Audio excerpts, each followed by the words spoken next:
friends, welcome back to House Rules. I don't know why. I thought my face was going to pop up on the screen and it didn't, and I got nervous. Guys, welcome back to House Rules. We are here. We're doing it. As always, I am your favorite host, Rachel LaForce. I am your other host, Alex Getlin. And we're back. We're back in the clubhouse. I don't know. I didn't know what to call it.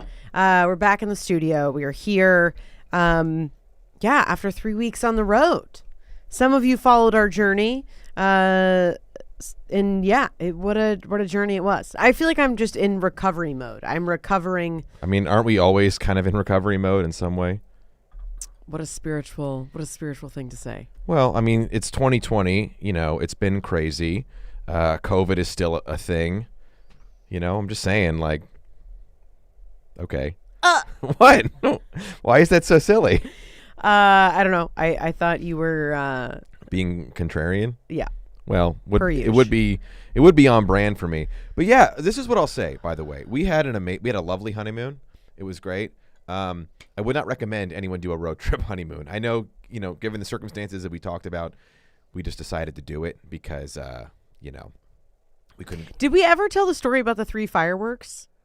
I don't think we ever told that story.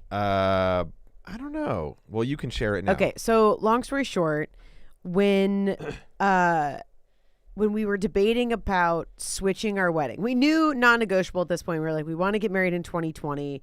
Yeah. We know, like, we didn't want to wait, but it felt like everything that we were trying to make happen, it was just like an uphill battle.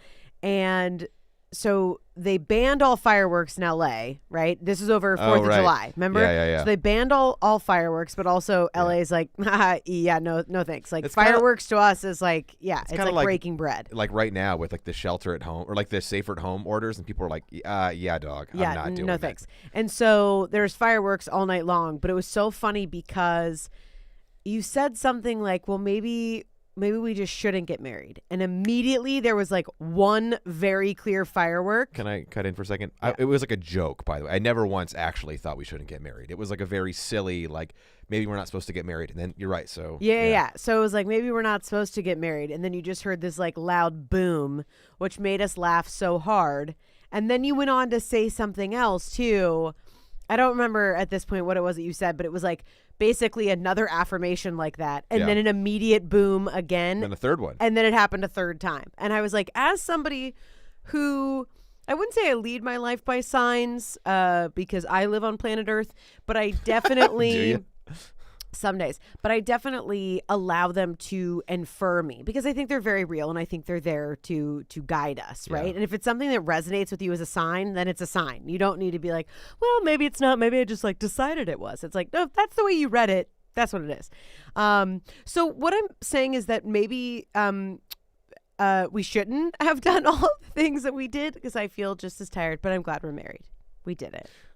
Good. I'm glad that after all that, you feel like it's funny though, because like every single person who was at the wedding or watched the wedding was like, it was beautiful. It was wonderful. It looked great. And you're so still angry that like certain elements of like the decor that you put all this labor into didn't happen. Well, because listen, I love a good event. I love a good tablescape. Yeah. Okay.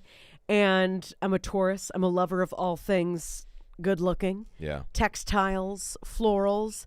And I really I think more on a realistic level, I think it was more that I was just really frustrated that the majority of my energy over the weekend went to making audibles rather than being able to enjoy. Like the whole weekend would have been so much more relaxed and enjoyable if we weren't fighting the weather.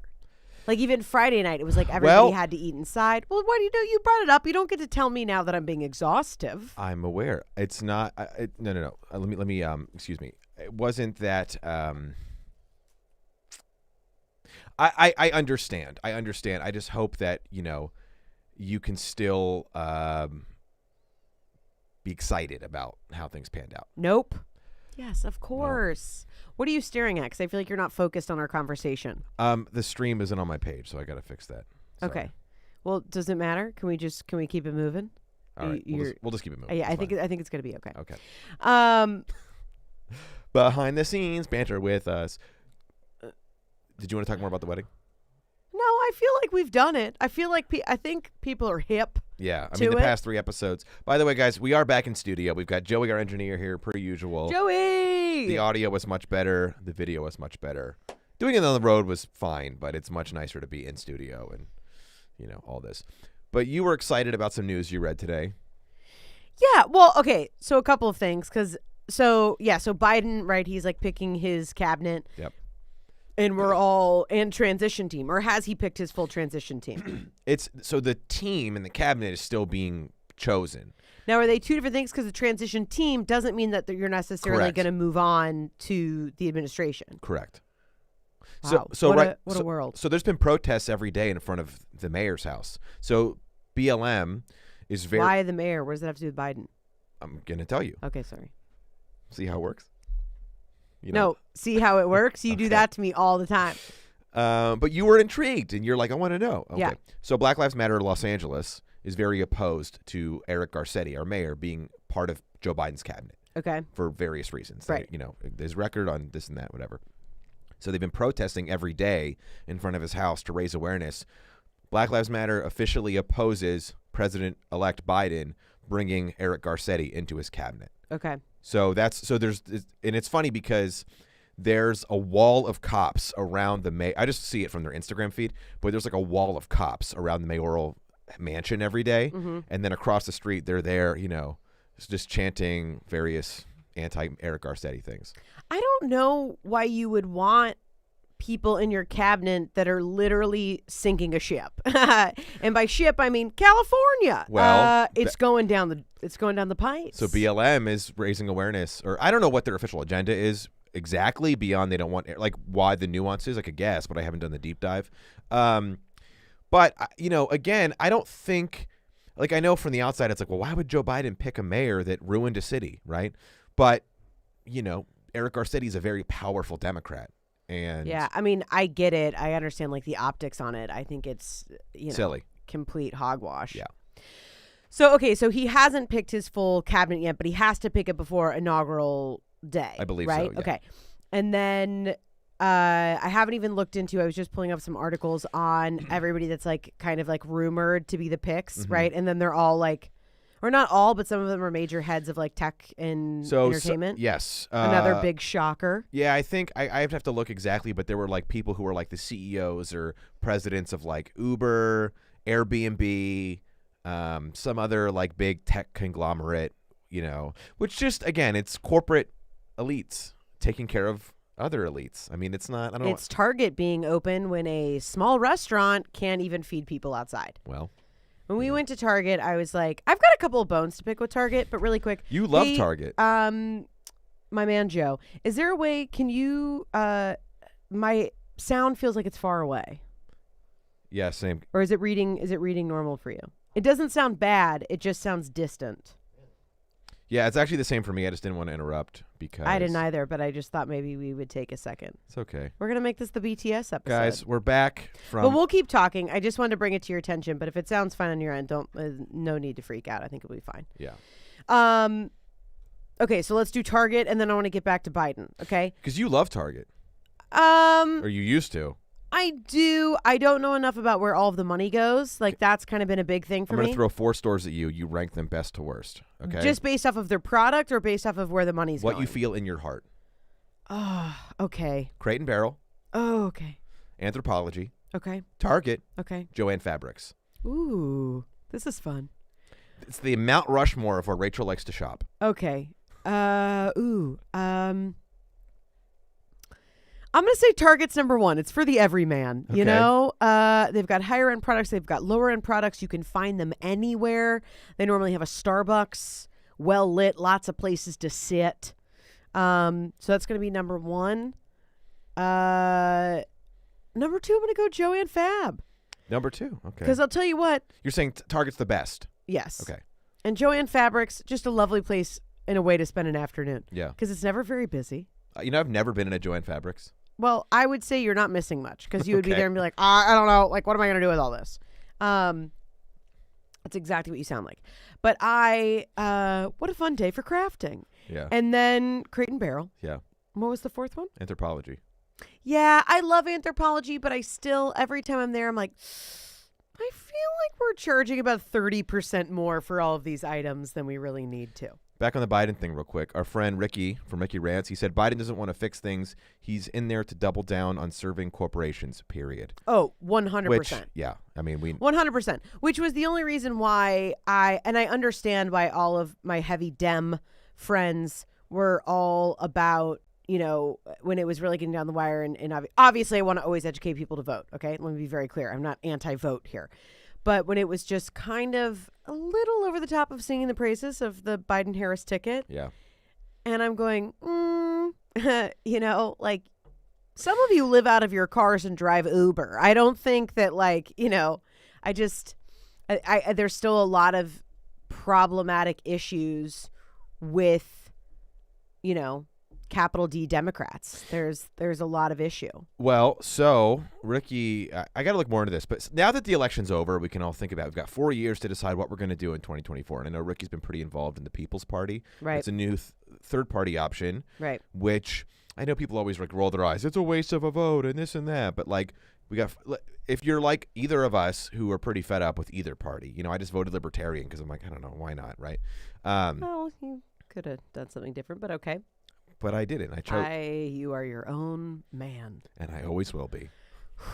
My point is, guys, I don't want to hear people complaining in 2024 about this is the best we could do, because I would bet Trump is going to run again in 2024. I don't think so. He already said he was. I mean, he's like announced it. Of course he did, but he is going to be so tired by the time he gets there. I don't know, man. He does not look well. But he does not look well. Correct. But he also, you know what he also doesn't look? Exhausted, ever. He's always got a ton of energy. Are you kidding? He never looks tired. Oh, his face is held up by just so many operations and fillers. Do you know at the I don't know who's had more work done, him or Melania. That's funny. Do you know that at the very end, like the day before the election or maybe 2 days before, he did 5 one-hour events in 5 different cities, in 5 different states. Yeah, Adderall is a fantastic narcotic. Imagine I couldn't do 5 hours of stand-up in one city in the same night. I think you could with a little bit of help. Also, you forget the mania that comes from narcissism. Yeah. I mean, it is a constant churning. I know some narcissists, and I'll tell you what, incredibly hard workers, because they're not going to fail. That's true. Well, you know. So it is. They're doing something right. You know, it is very real. So. But there was one kind of, even though there's a lot of problems with the Yeah, Biden. there was the high note, which is the communications team is all female.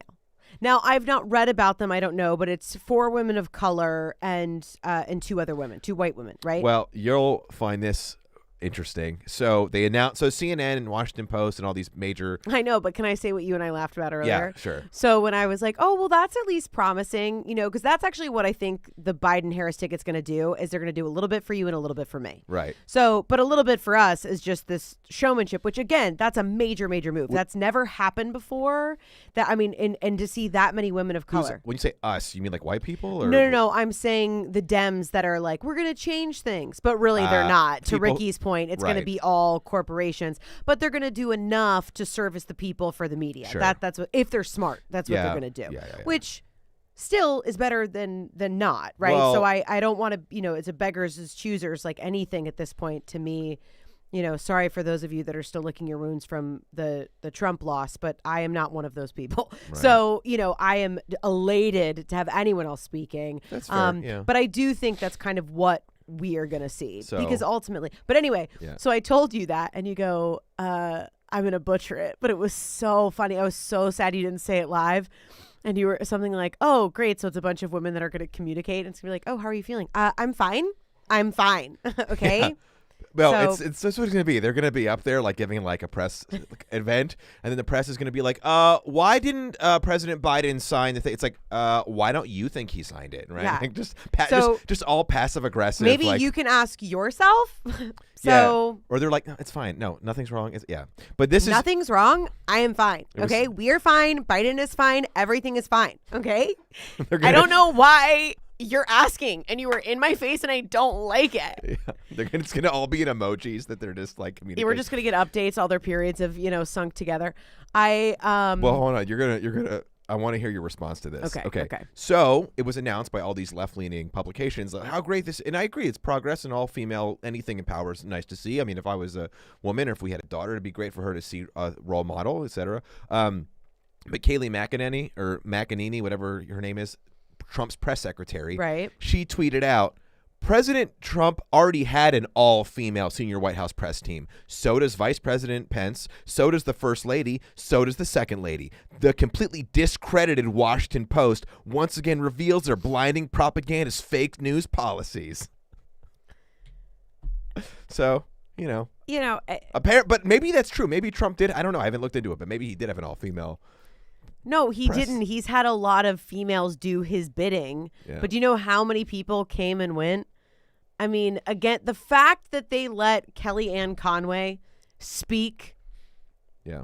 Period. This is a different person. But yeah. No, I know. But I'm just saying, I'm thinking of all of the women. My favorite thing was when there's a lot of problems with mainstream news. They make up stuff too. But when they were calling out like something that wasn't true, it's like, that's not a fact. And then she's like, well, the president offered alternative facts. And it's like, what world are we living in? But that's what I mean. I mean, when you would look at her and everyone's like, she's fine. I'm like, she's drunk right now. And you know me, where I'm like, I'm all about healing and whatever. But I'm also about like, don't bullshit me. Like, stop getting up there. And although I did say at dinner last night with her family, and I said something where I was like, honestly, I'm just relieved to have a president that'll get up there and kind of just blanket lie to all of us again. You know what I mean? Like, we're all here to be one. We're in this together. Like, that's all the language that I was missing.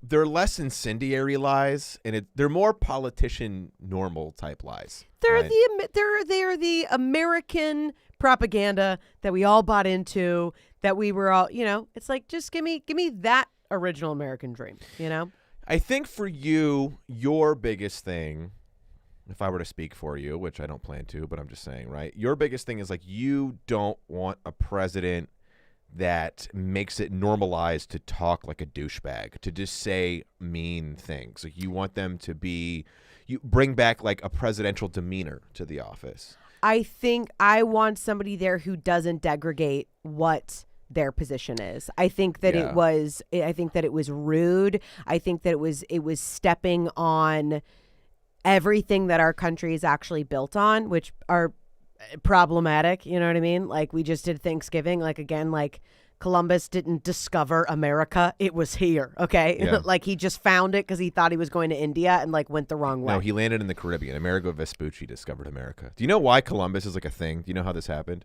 What do you mean? Like, why Columbus? Well, I know that, but I'm saying share the information, because I feel like I know some things, but I'm clearly not what you're going to share. So it was some window of time when a lot of Italian immigrants were coming to the United States, and they were also getting persecuted against because, they were new and they were poor and et cetera. Right. And then there was some book that was written about Columbus that like made him this hero of like this story. And then they all like advocated like, yeah, let's have Columbus be our hero because he's in this book and let's all celebrate it. So they could have like what group that's being marginalized doesn't want to figure from their background that's celebrated, right? So they like the Italian American community just like basically put all this pressure to like make Columbus Day a thing. And then people were like, all right, I guess, sure, let him have that one. When was that? I would have to Google that. I don't know. Okay. But either way, you want to check? No, I'm not actually that interested. But okay. Joey, can you check? When did Columbus Day become a thing? Can you Google that?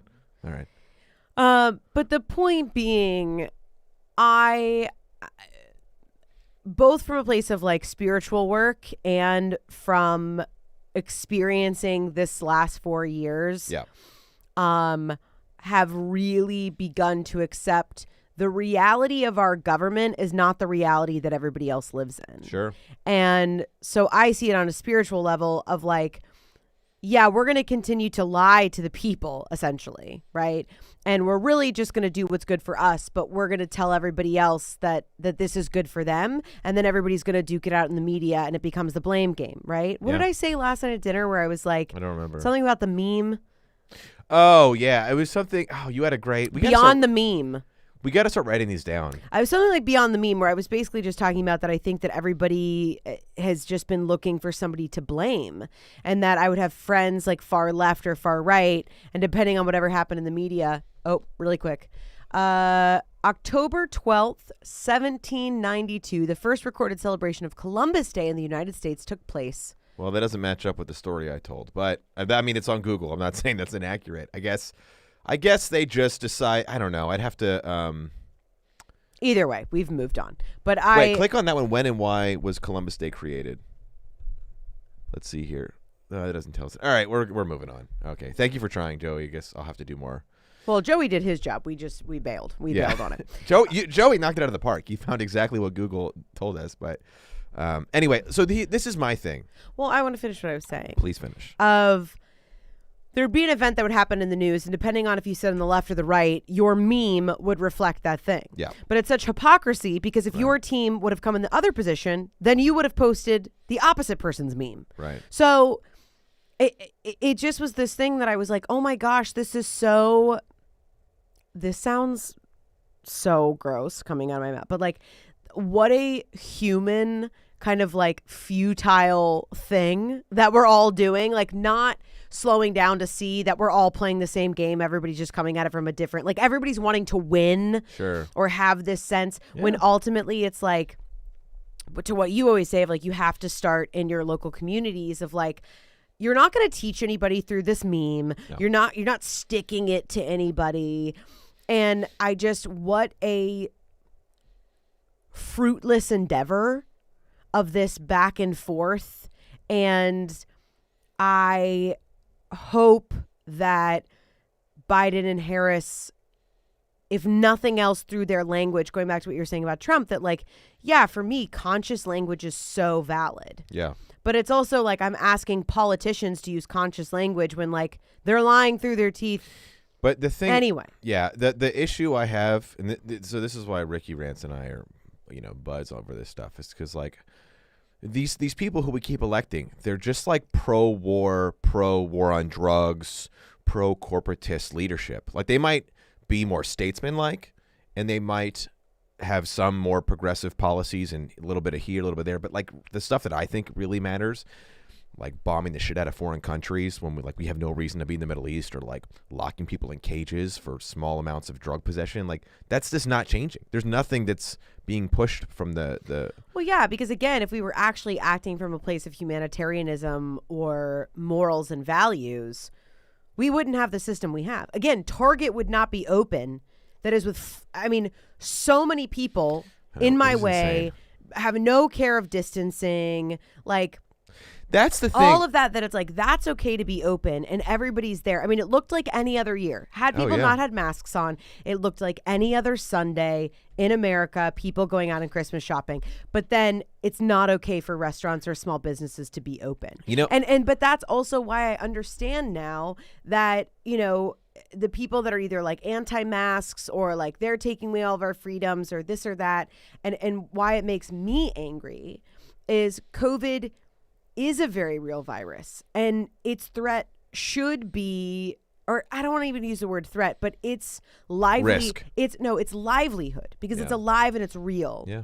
Should be honored. We are human. We are not, even if people are like, well, it's not taking out, it's only 1% of people and everybody's making a big deal. I don't care what the percent is. Okay. We are incredibly lucky that it hasn't been more lethal, but it is very real, and it's causing people to get very sick. Yeah. And so unfortunately, this back and forth, like just whiplash that our poor leadership and these, small and large governments have just kept changing the rules. It feels like playing a game with an 8-year-old, when you sit down and you're playing by the rules and still trying to let them win. But then every 5 minutes they're stopping and going, we're going to play it this way. I'm going to move my piece here now. That's what it feels like. They're like, this is not open now. You know what that's what because this is stuff that we've always kind of known, but we're seeing it like in real time happen. It's like these big mega corporations, that's how they get to play the game. They don't have to follow these rules. Because they have so much money and so much muscle. I mean, dude, Amazon has hired 400,000 new employees since, I think it's either for holiday season or since COVID started. Either way, right? So basically, let's round up 500,000 people. Think about that. You can't tell me that like working in an Amazon warehouse is somehow safer than sitting outside. No, it's complete. It is complete bullshit. It is bullshit, bullshit, bullshit. And I think the fact that anybody wants to pretend, again, because it's like, and it is so sad because again, them we're not honoring the people who are first responders, people who are working in hospitals and putting, their Sure. health on the line, the people who have passed away from this, the people who have been gravely affected, these small businesses. And it feels like, this is such a dark thing to say, but it feels like dancing on the graves of all these businesses and people who have lost their livelihood while everybody's still out at Target being like, oh, got a new PlayStation. Well, I don't know if I told you that. I think I said this to you. I think maybe I said it to your dad, or sometime recently we were hanging out with people. And I'd have to do a deep dive into the validity of this. But I read an article that was talking about how, I forget the gentleman's name, but whoever's the leader of China, president, prime minister, whatever. I think it's Xi Jinping or something. I don't know that.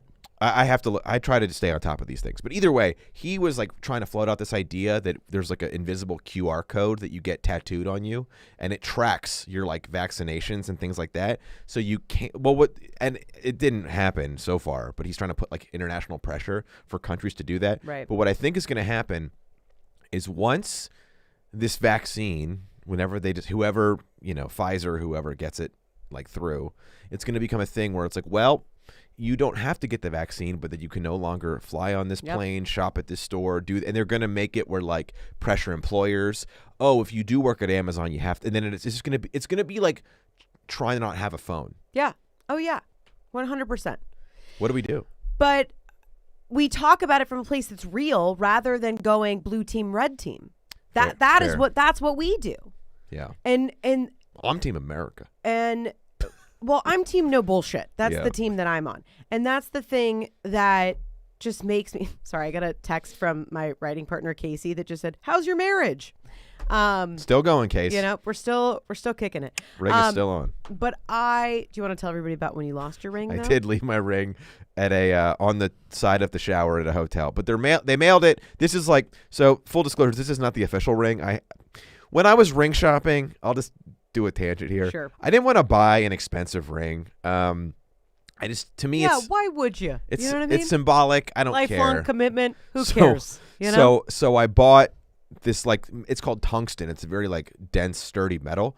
But I didn't love it, and so I bought these little silicone bands as kind of a backup play around. And I will say, I went to the gym I went to my workout class this morning. This I like much better when I'm lifting weights and stuff. I think I might swap them out when I'm exercising. Yeah, so you can lose your ring again. Okay. Well, either way, the manager at the Courtyard Fairfield Marriott, whatever it was, in New Mexico, is mailing it to my house. So thank you. Shout out to the Marriott. I know, but I also loved that they called, because to me, if I was cleaning a room and I found it there, I'd be like, what happened here? Oh, yeah. What if somebody was like, that's it, Darlene, Well, I'm out, and then just left it there on purpose. Really, shout out to my dad. As I've said in previous episodes, so my parents, who were so lovely to gift us all these hotel rooms. They're at our house right now cooking us dinner for when we get home. It's great. They're still in town. But the Getland seniors are titanium Marriott members. It's the ultimate level of Marriott membership.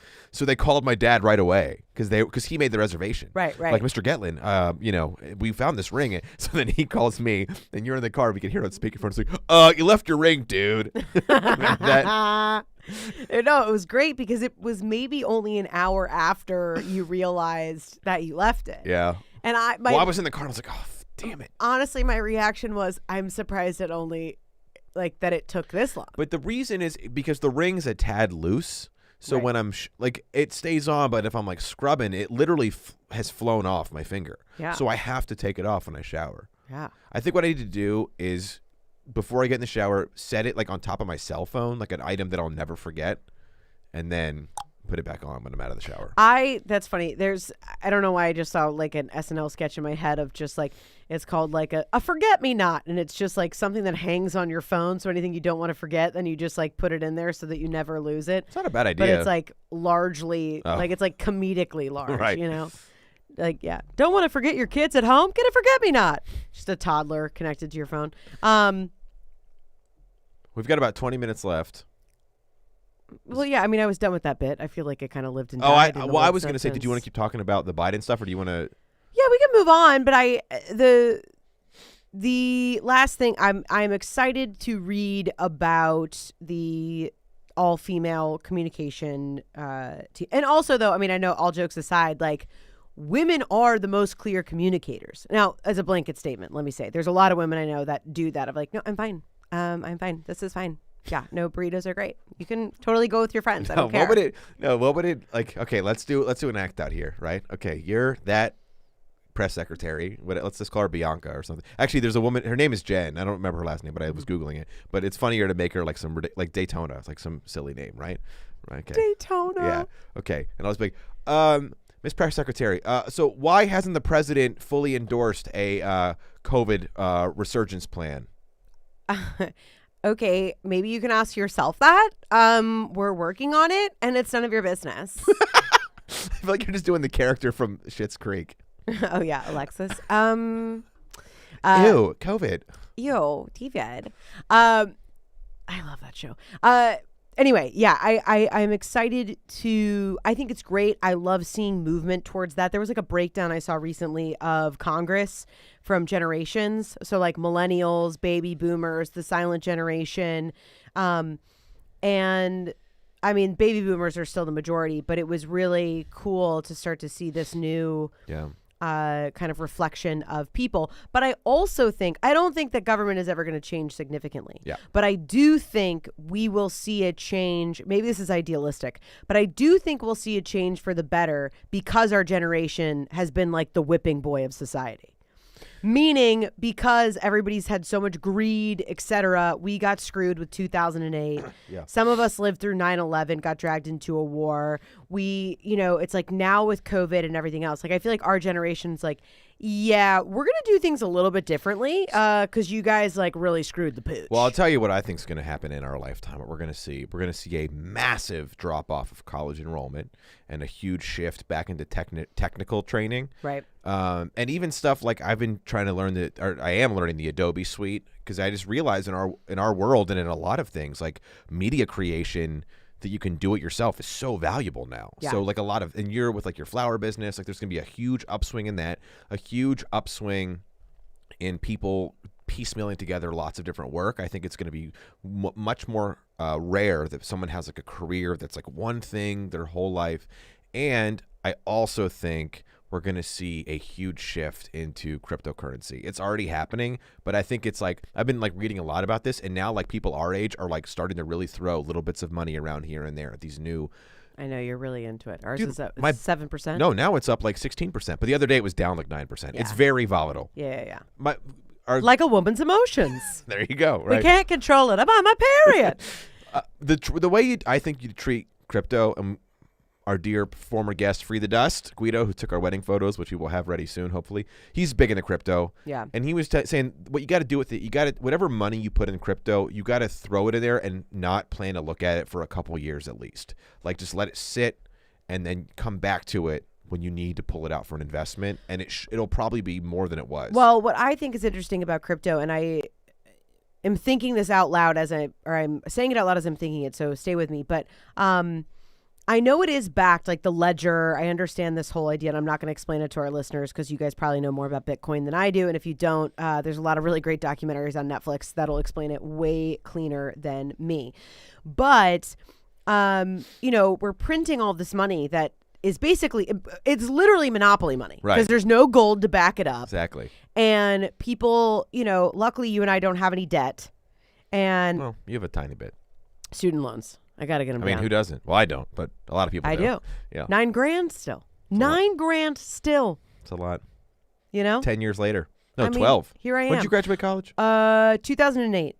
But to be fair, later. when I first moved to LA, I was like super, super broke. And so I just put them all on deferment because I was like, why would I do this right now? But, and again, nobody really taught me about like interest and things like that. So, I'm sure I'm probably paying a cool $11,000 in interest when it's all said and done. Were you there when I know you haven't always been the past couple nights when I had dinner with my folks. Right. There was one night when I was saying like what I'm going to do. When we have children, when we go somewhere, like a vacation, a restaurant, whatever, and they, parents sometimes say, hey, here's money you can spend on like a gift for yourself because it's a special event. I'm going to give it to the kid. I'm like, all right, here's $20. Now, you could have this $20 and you could buy yourself something. Or you could put that $20 back in the bank of our house, 10, 5, whatever amount you want. And in a year, that money is going to be worth 25% more. Yeah. And then my parents were like, wow, that's a really great interest rate. I don't think that's sustainable. Right?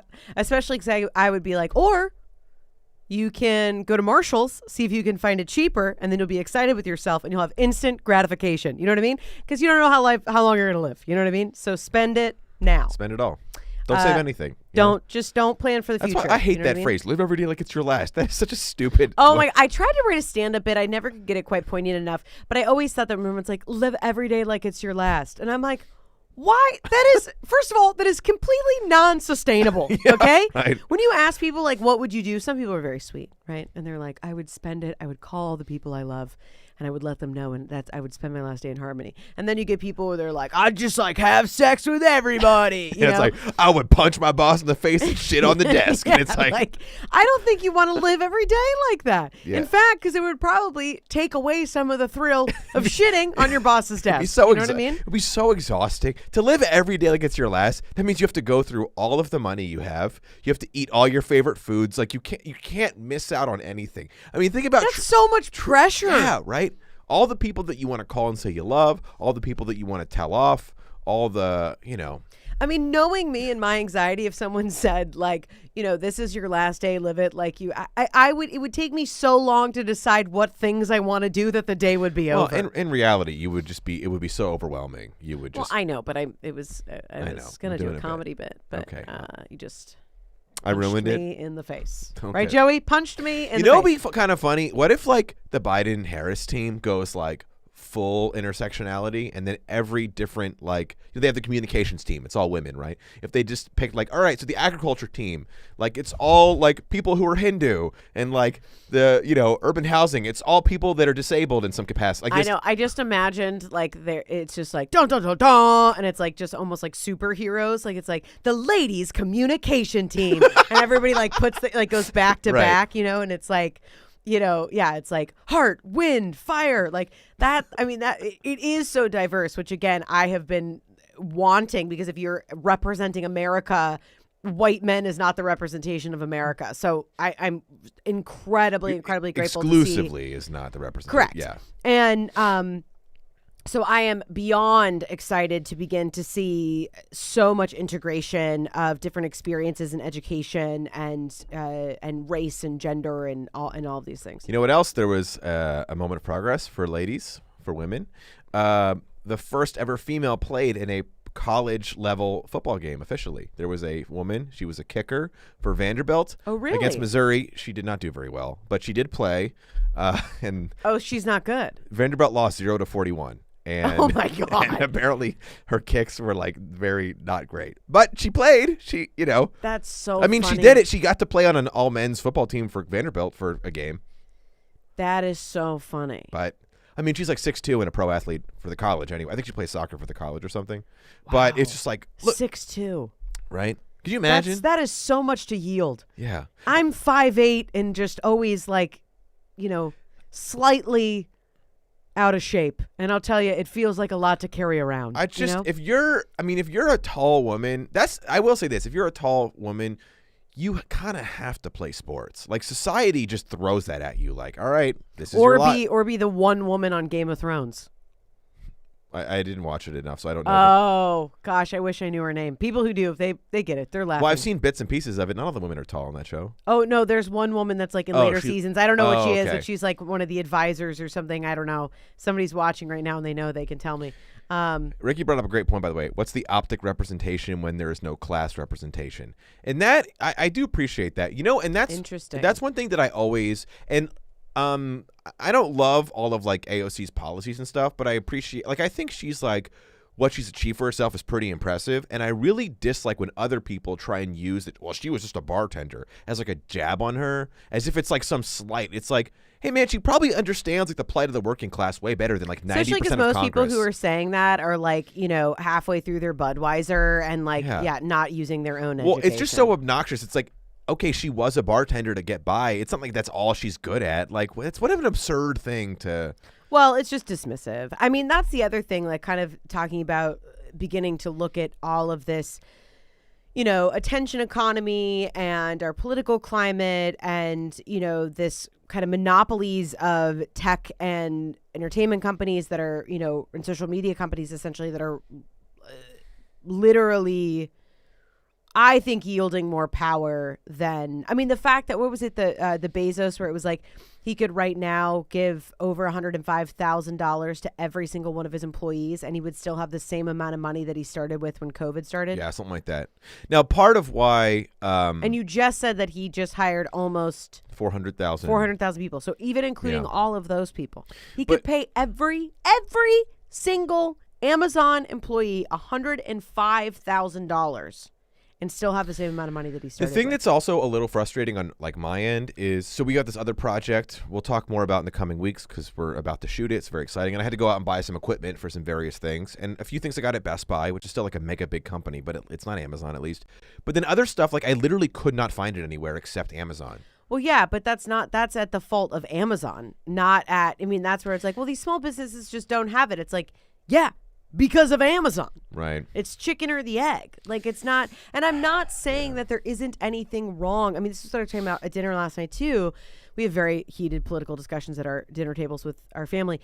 And I was simply saying, I think they're interesting. Yeah, I do too. That's why I enjoy them. I don't know how what I said was me being like, yeah, I think it's lame. There was a hint of like, it's exhausting. Well, yeah, of course. I mean, this is work for me. Yeah, if you guys think I'm intense, wait, you should hear my dad talk. I knew a fair amount of what your dad was explaining about World War II because you were asking about Japan and whatever else. And then I can always tell when your dad, which, listen, I love a teachable moment from Bob. I really have. It's funny because in all seriousness now, when I was sitting there last night and I was thinking, I was like, I am actually incredibly grateful to have in-laws that enjoy intellectual and spiritual conversation, because what an amazing gift that is, because I feel like at different parts in my life, I have people that are very close to me in my family that like those conversations are off the table, whether from their own interest or whatever. And so having in-laws that I can like exercise that part of myself with is really great. But anyway, yeah, I mean, if you think Alex is intense, that's totally weird. I think your dad said that last night at dinner too. He's like, well, yeah, now you know where he gets it from. But yeah, we were talking about World War II. You know why? Because I've been so fascinated about like, how are we gonna like bring the country back together? And then I was thinking, I was like, well, I don't know, like we made amends with Germany and Japan, and we like fought them to the death, literally. So, you know, it's doable, I guess. But well, so that was kind of the idea of what I was saying, I believe, which was looking at all of these things from kind of this spiritual lens and really beginning to see through, you know, what we're being told versus what's happening. Yeah. And I was saying there's nothing wrong with mega companies like Amazon. I mean, it has provided, I mean, again, that amount of jobs, even though he's like totally screwing people over and like we should, like across the board, minimum wage should be $20 at this point. Like we live in 2020. It hasn't been updated since like, you know, there's something that I'm speaking very loosely, but it was like from the 1970s to now, and like the difference between how much money people make, like the cost of living versus the minimum wage. Well, you know who's the most opposed to minimum wage? Who? The people who make just above minimum wage. They're the ones who always are the most against it. Well, it's a psychological thing. Yeah, I was like, that's conditioning. That's fear-based. That's, you know. I'm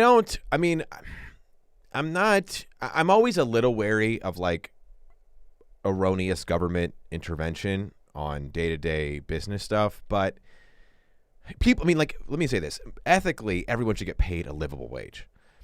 But how do you make it happen? I guess you make I don't know. You know what I'm saying? Like, yeah, minimum wage should be $20. I'm happy that we can circle back to it. I can do a little bit of research and we can go toe to toe on it. But to me, it's non-negotiable. I mean, at this point. Yeah. Anyway, so I mean, it's insane. It's absolutely insane. But anyway, everyone should get paid enough to just like have like food, shelter, and like a little bit of money to enjoy your life. But that's what I was thinking about from like, I mean, I know it's crazy to be like, well, in the 1950s, but I was like, gosh, what a great time to be like a small business owner and just be able to like afford a house and a new Oldsmobile and like your wife stays at home and your kids like, okay, there's a few things like I'd like to utilize my voice. No, wait a minute. From the all-female communication. The good old days when ladies stayed at home. Well, like, yeah. You just said that. The good old days. We ate bonbons, ladies, and put our feet up. No, but I'm just saying that it was like a one income household. that what you could have do? that you could have one income. To be fair, that's kind of what I've been doing recently. So tired. So tired. I sent 5 work emails today. Took me an hour and a half. Well, I don't even think we have. Well, we kind of have one income that sort of just floats back and forth because we just have like projects. Yeah. So like, remember Blubber, the movie with Robin Williams? I think it was Flubber. Oh yeah. Anyway, I Flubber feel like, is the Fat in Wales. Okay. Flubber is the Robin Williams movie. well, Flubber, which also I think was a remake, but I don't know who was in the first one. I feel like that's gonna like look it up. our money. Like it's always just kind of like it's going to you sometimes, and then it'll come to me, and then like it's always going to Bank of America and American Express. oh well, that's true too. I'm looking up Flubber.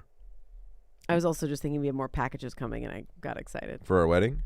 Yeah, if anyone's listening, if you didn't get to send us a gift, I'm kidding. It's so it wasn't a remake, but there was a movie in 1963 called Son of Flubber. And then Flubber in 97, and then in 2010 there was a TV episode called Flubber. Oh, weird. Gosh, 97. I'd do anything to go back there. No, you wouldn't. Yeah, I would. Why? Like, wait, hold on. Let me ask you that. You as 34-year-old Rachel in 97, or you the age you were at in 97? I think I'd like to be 34 in 97. I think I'd thrive.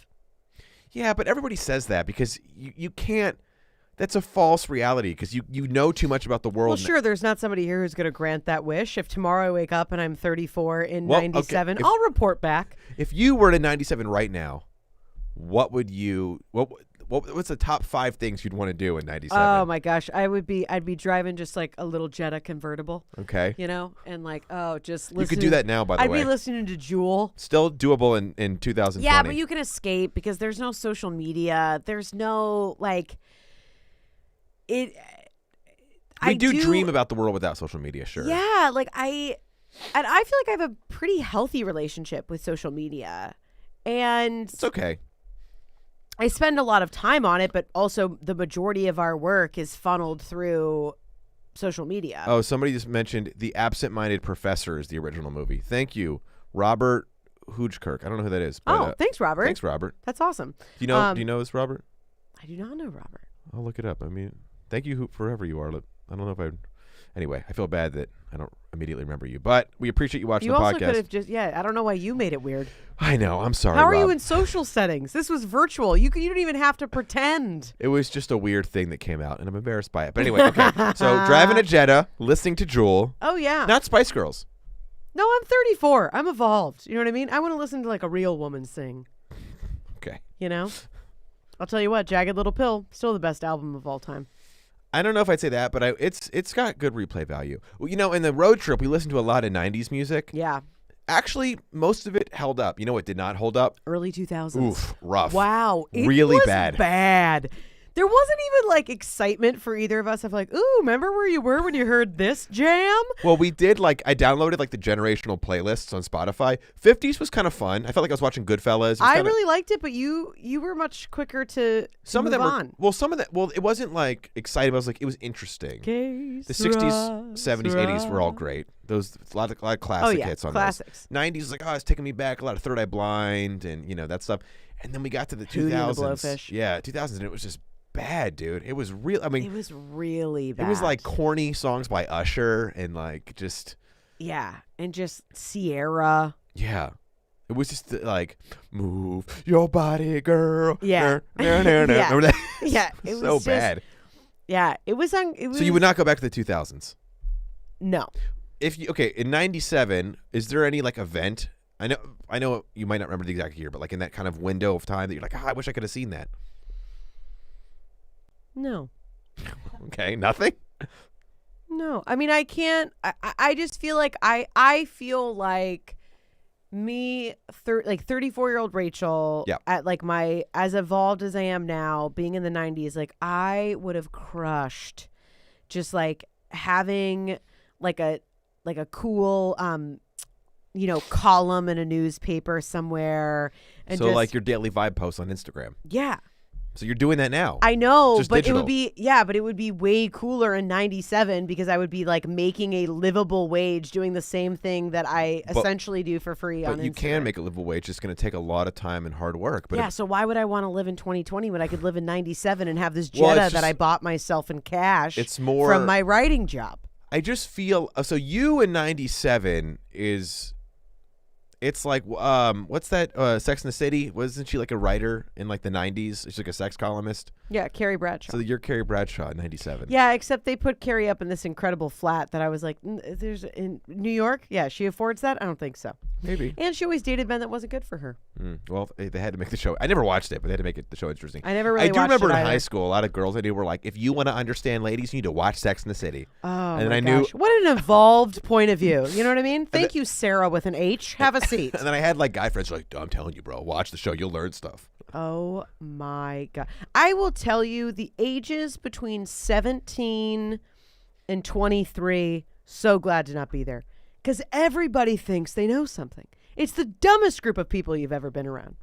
You don't have enough life experience. Yeah.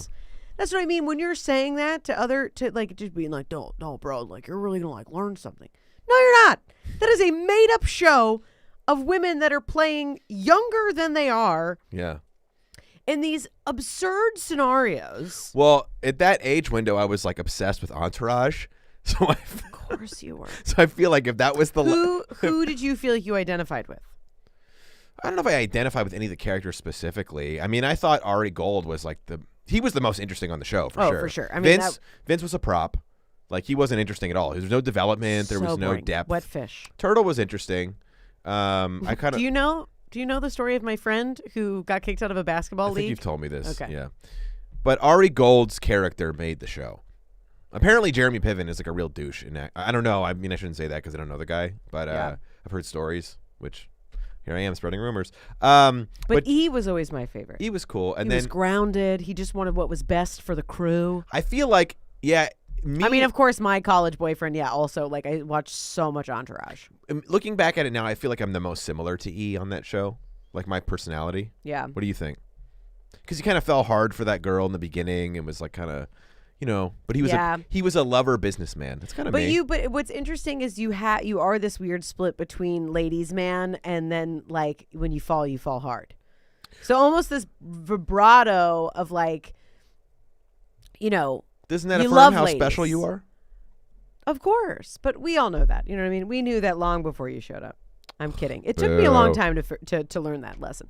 No, but I just mean that's an interesting take because you're not at all like a player or anything like that, but certainly somebody who like loves women. Like I feel like you've been girl crazy forever. Pretty much. I mean, my mom tells. I don't really remember these, but my mom tells stories when I was like 4, 5, 6. When the babysitters would come over and I would like comb my hair and get dressed up and like lay out my toys like I was like planning our evening. Oh my gosh. And they like the same clothes that I would wear on Shabbat when we would go to synagogue. I would like wear those for the sitter. That is so funny and totally makes sense. Yeah. I mean, when I picked you up on our first date, I waited outside the car. I opened your door. I know you did. You were so sweet that I was like, oh, I don't like I'm used to dating people who don't call me back. So this is new for me. How's it going so far? I think I'm into it. Okay. Like a month into our marriage, almost. Isn't that crazy? December 7th is going to be our... I think it's really weird. I feel like so much has happened this year. It has. That I know, and I feel like that is always true, but I feel like I've had such massive... I'm so good. This is probably a result of like trauma, but I'm so good at just like, okay, more, we'll keep going. Okay, no, we don't have to think about that. We're both like that. Like, we'll keep going. That I'm tired for many reasons right now, but I think that's one of them where I'm like, oh yeah, girl, like there has been a lot and like you just got married and now I'm like, okay, that's fine. Put it in the bag. We got to do this show. Like we got married and we have the flower cart that's been built. We got to finish up some details. We're launching that. We have this new cannabis podcast that I'm hosting, you're co-producing. We have another life event we can't discuss yet, but it's very exciting. And another life event that we can't discuss yet, but it's even more exciting. So a lot of stuff on the docket. Yeah. during a pandemic in the craziest year of our lifetime. Yeah. And I'm trying to I'm launching this La Force Awakens speaker series on Instagram. Well, we got to wrap this up. We're almost at a full hour, but so let's see here. We have wait, can I ask you something? Or what were you going to do? I was going to say we have 4 Mondays left in 2020. Okay. But ask me your question, then I have a question for you. Oh, well, I was going to say, if you were making your own transition team, who would you pick? We'll just do 5 people to make it easy because we don't have a lot of time left. But if you had to pick 5 people from your life that basically to use my personal life or people that I admire in either way, you can pick people and then people from the media or whatever. Who would you want to help you as your transition team? The Rock, Joe Rogan, okay, Dave Chappelle. Okay. I don't want to do all comedians. Those 3 for sure. Okay. And I have real reasons why. Sure. The Rock, masculine in the way that I think is appropriate, not like a macho brooding douchebag. He's very kind, he's very giving, but he's also very strong, and he's had an incredible career. Same with Joe Rogan. I think he's an incredible interviewer, and he's just a purveyor of truth. He just wants to learn truth from anybody. People, Chappelle, what a philosopher. I mean, what an incredible brain, and just what I'm so glad I asked you this question. Keep going. The last 2, I definitely some kind of famous humanitarian. I don't know who that is yet, but some man or woman out there who has helped repair the world in some unimaginable way. And then I don't know who this would be, but if Elon Musk had better ethics. So whoever those last 2 are, they're out there somewhere. So because I can't think of them, I'm just going to say Key and Peele. Because they're great. They're funny. And they're very in right now. That's incredible. Okay. That was great. Okay. Yeah. My question for you, okay, to wrap this up, we got a month left. Tomorrow is December 1st. Okay. We have 31 days. I think December's 31 days, right? Yeah, 31 days left in 2020. What do you think, LaForce? What's on your docket for 31 days? And also, are we launching 25 Days of Tracy tomorrow? Oh, my gosh. Should I take on another thing? I think you should. If you guys don't know Tracy, just follow at Rachel LaForce on Instagram. You're gonna have a field day. It's a character. I think I'm going to, only because so much of the stuff for Highly Unlikely is almost done. My part of of show running and executive producing and all that is rounding out to the end, right? Well, the hard part's coming up, but then it'll be done in about a week. Right. But I think I want to see that through and make that my first priority. I think I'm going to have to be realistic in knowing that the flower cart, it might not get off the ground until February, and I'm going to have to be okay with that. Yeah. It's just a way bigger undertaking than I expected. But also putting together an entire business in 7 months is still not to be laughed at. That's still incredible that I've managed to do that pretty much all on my own with your major assist. So what do I want to do for the rest of 2020? Yeah. I just got so distracted with everything that we have going on. Tracy, I think doing her for the 25 Days of Christmas will be really fun because it's super cathartic. And for me, it's a way to keep things light because I feel like we have so many big chess moves ahead of us till, for the next couple months, and especially as we go into 2021, that it'll be something that will remind me to not take things so seriously. I think that's great. I'll finish on this last note. So you said when you were talking about the flower cart, how I've been a major assistance. You know me, I love a good pun, right? What about a show or a movie about a guy who was a major in the military, has a whole life-altering thing. He leaves the military, wants to change his career path and becomes just an assistant to those who need help, and he's major assistance, right? That's his thing. He's title of the movie, right? Yeah. Major assist. Yeah. What do you think? That's a good one. The Rock could star in that one. Oh my, see, Dwayne, we're doing it. All Guys, right. we bring it back around again. So please, if you like comedy videos, you can follow at y'all it's Tracy on Instagram. So tomorrow is the starting of 25 Days of Christmas. And I think next week we announce our rebrand. Next week we announce our rebrand. We have even more announcements coming out this month. So I'm telling you, a lot of stuff, guys. There is so much going on. Again, as always, if you like this podcast, please let people know. Please go to Apple Podcasts and leave us a review, like it, all of that good stuff. If you leave me a good review, DM me and let me know, and I'll send you something to your house. That's it. All right. We'll see you guys.